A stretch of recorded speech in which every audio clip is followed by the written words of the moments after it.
The People's President Advocate Nelson Chamisa voshamisa vanhu zvavanga vasingafungiri nekukonfyuza kwakaita vanhu achionekwa achisvika aiwa kufuneral kuGlenview awa yaji Hakata ekansela aripo mushikashika. Chiitiko ichi chakanyatsoshamisana vakomana vari muThe ruling party vachiona Nelson Chamisa achitena aiwa efuneral aiwa to almost a rally, vanhu kutanga kutopururudza vachiuchira vachiti aiwa president wevanhu vasvika. Sana pana mashoko anodanyorwa panapa yopano kuti subscribe like on the bell kuti ona mapictures samuri kuona ayo nemavideos aiwa muchiona Advocate Nelson Chamisa vachisvika vachiburuka aiwa mumotokari yamuri kuona iyo yemushikashika yotaridza kuti itex.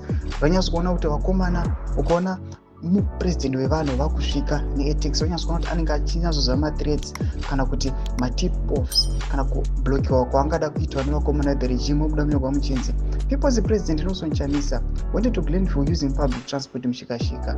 Thank you, President, for investing trust in people than investing fear in people. A leader from the people and for the people.